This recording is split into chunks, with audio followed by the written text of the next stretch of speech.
Wondering Wednesday. My name is Grace. And my name is Megan. Keep collecting your box tops.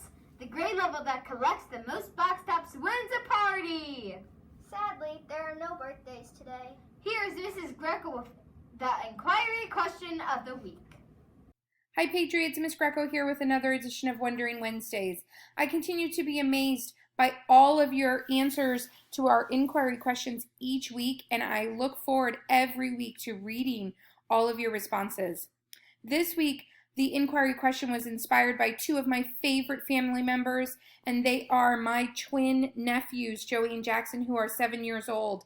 So one of my favorite things to do when I get to spend time with Joey and Jackson, and one of their favorite things to ask me to do, is to play games. So we love playing board games together. So every time I go visit them or they stay the night at my house, we're always bringing out a bunch of games and we sit for hours and just play game after game. Some of our favorite games include Clue, Sorry, Monopoly, Scrabble, and Jackson's favorite, Soggy Doggy, which if you haven't played Soggy Doggy, it's a real fun game, but you're going to get wet.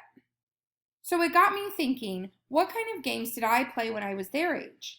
Because I grew up playing games. My family was really into playing games, and we even have family game nights to this day. So it started to get me thinking that I really was taught when I was younger how to play card games. I was taught by my grandparents how to play different kinds of card games, and when I would stay with them when I was a kid, we would play games like Rummy and Go Fish, and then I learned how to play solitaire and some other games as I got older. So that's still one of my favorite things to do, is to play card games using decks of cards. And the reason I love it so much is because there are so many different games you can play by just having one or two decks of cards. And you don't need anything else to play them. You don't need playing pieces or a board game. And for some games, you don't even need directions. So my favorite types of games to play are card games.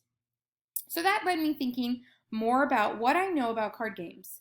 Now I know how to play different card games, but I really don't know much about the cards themselves. For example, I know that the cards have 4 different suits, and each suit is one of these symbols. So we have a spade, a heart, a diamond, and a club. Now I know the names of those suits, but I don't know why they're named that, or how they ended up being part of a deck of cards. I also know that some of the cards are numbers, but there's also cards that are called face cards that either have a jack, queen, or king. Again, I know the names of the cards, but I don't know why they're on there or who decided they were going to be part of the deck of cards.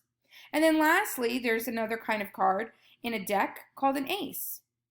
Why is it there? What does it do, and whose idea was that? So that leads me to my inquiry question of the week, Patriots. What is the meaning behind the symbols on a deck of cards, and how did card games become popular? So remember, when you're seeking knowledge, Patriots, you must use a source. You can use the computer, you can use books, or you can even ask an expert. Just to remind you, the inquiry question of the week is, what is the meaning behind the symbols on a deck of cards, and how did card games become popular? I really look forward to finding out the answer to this inquiry question this week, because like I said, it's one of my favorite things to do. Have a great day, Patriots, and keep living the questions. Hi Patriots, Miss Greco here to announce the inquiry winners of the week, and I am joined by my friend right here. There she is. There's Guinea. Say hi, Gin. See, she's awake long enough for me to share the winners with her. So I have brought the winning papers home with me instead of bringing the box this time, just to make it much easier.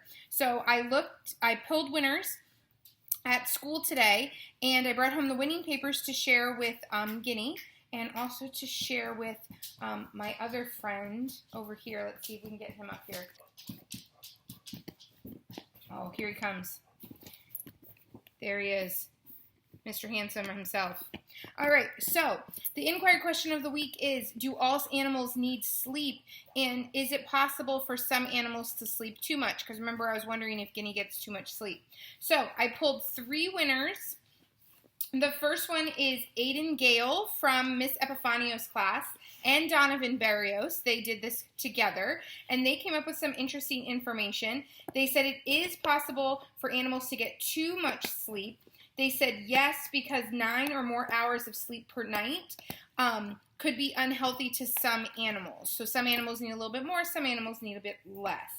And they use Kid Rex as their resource, so Aiden Gale, Donovan Barrios. We also have from Miss Lawrence's class, Arthur.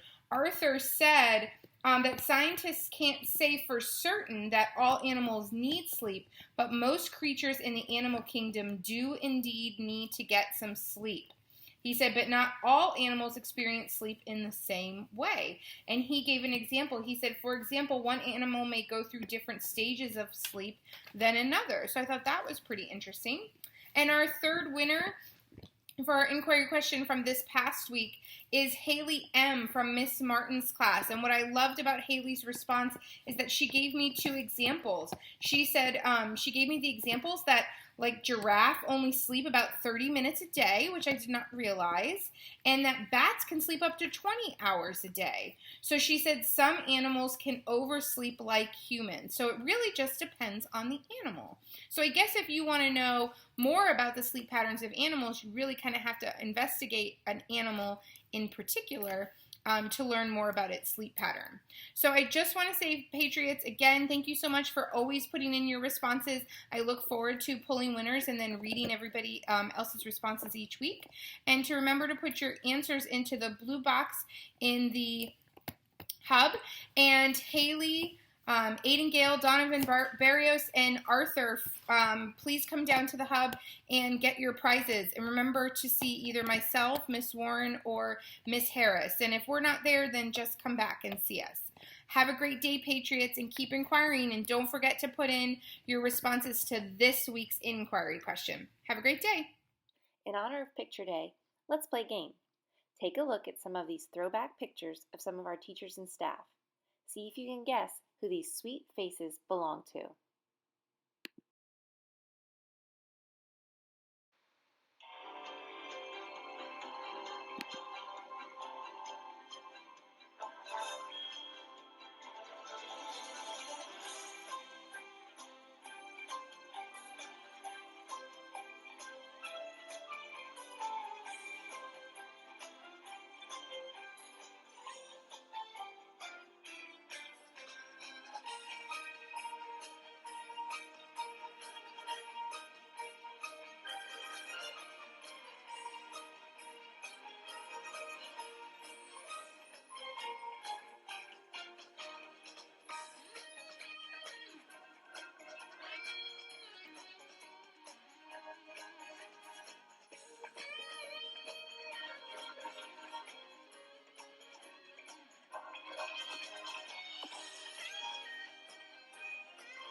Please stand for the Pledge of Allegiance led by Mrs. Grice's class.